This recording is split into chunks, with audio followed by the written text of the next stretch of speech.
Il va alors choisir de s'exprimer lors d'une prestigieuse conférence organisée par le Wall Street Journal et diffusée sur Internet. Tous les poids lourds de la Silicon Valley y ont déjà défilé. On y parle nouvelles technologies et c'est Kara Swisher qui mène l'interview, aux côtés d'un autre journaliste, Walt Mossberg. Et comme beaucoup avant lui, Mark va passer un sale quart d'heure. Voici Mark Zuckerberg. Il était très au courant des thèmes de l'interview, donc on était vraiment surpris de le voir si nerveux.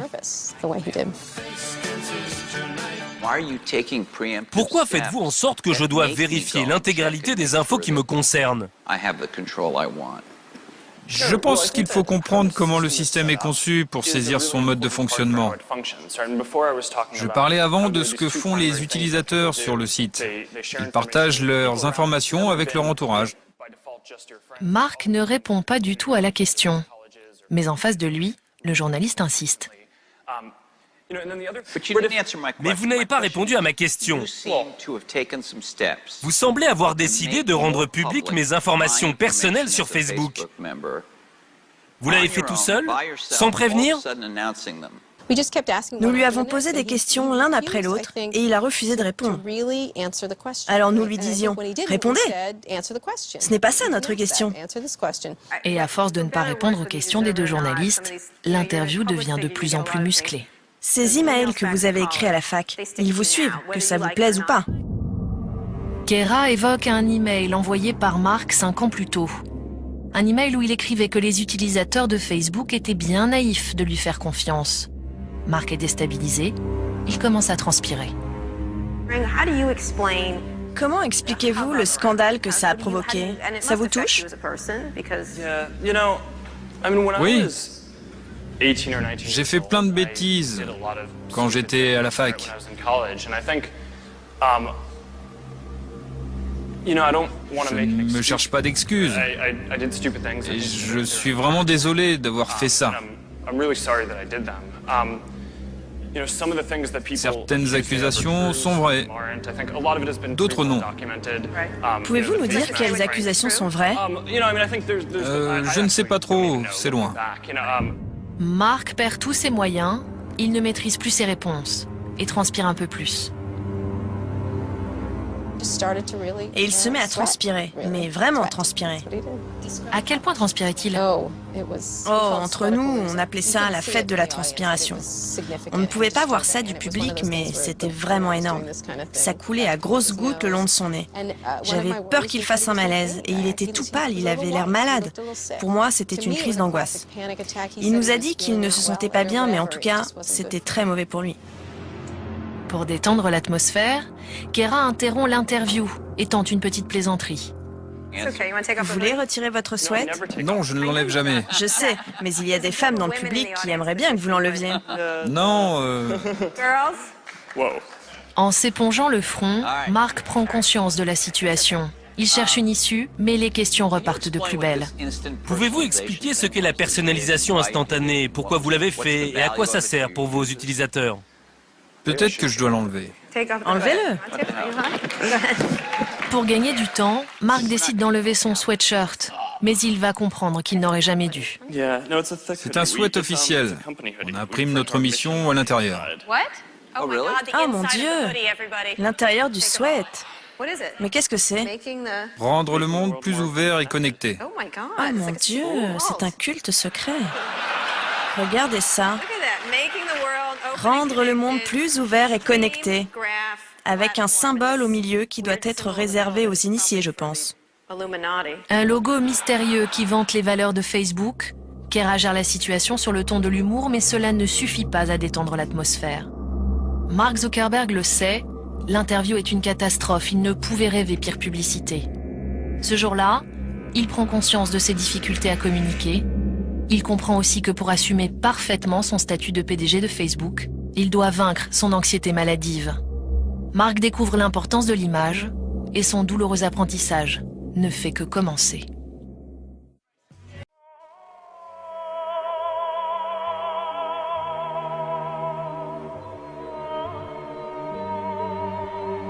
pourquoi le jeune patron de Facebook ne se sépare-t-il jamais de son sweatshirt à capuche?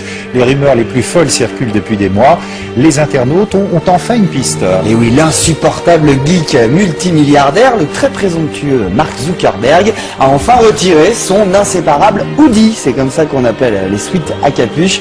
Forcé de tomber la veste devant les caméras de télévision. Et qu'a-t-on découvert à l'intérieur? Pas un gris-gris, Damien, pas une doublure en billets de 100 $. Non, non, non. Un étrange dessin digne du Da Vinci Code, un schéma mystique censé représenter la mission de Facebook.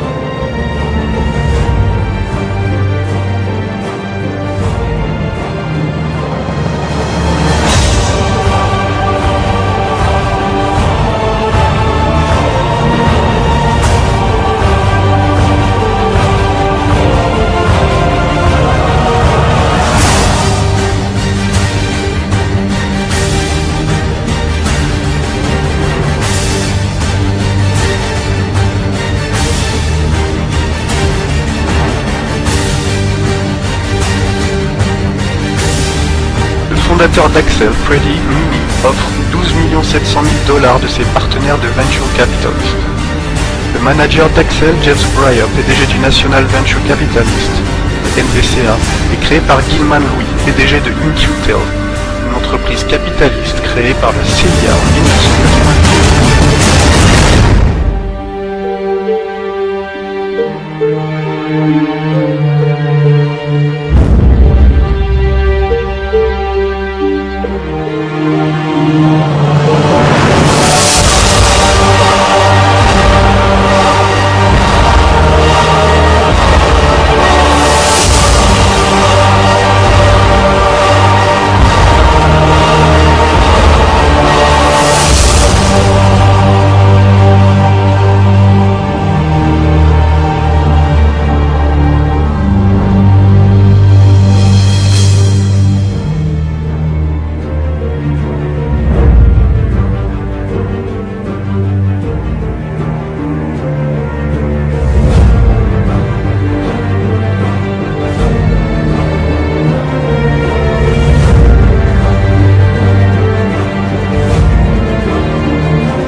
من فئة $1 لرأيت رمز الماسونية خلفك. لو نظرت لرأيت، فهل نظرت؟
هذه المواقع هي من ساهمت مساهمة كبيرة، وأنا أعتبر أن الحزب القوي والحزب الخطير الذي كان يضرب ضد الاستبداد هو حزب الفيسبوك، وأعتبر أن الفيسبوك وهو الموقع الاجتماعي الذي نشر كل فظائع هذا النظام طيلة سنوات هو الذي حرك الشارع، هو الذي حرك الشارع، هو الذي حرك الشارع.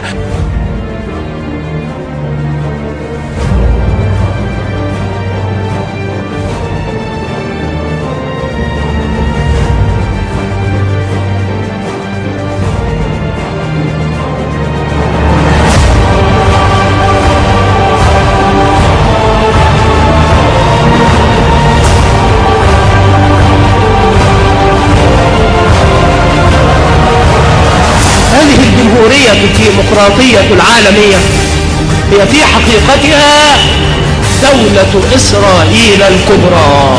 يريدون أن يحكموا العالم وأن يتحكموا في الشعوب كافة في مقدراتها وفي مصائرها، وتكوين الحكومة اللادينية الديمقراطية المدنية العالمية. حرية، إخوان، مساواة، إنسانية، هذه شعارات الماسونية يهتف بها اليوم في جميع أقطار المسلمين، وتخرج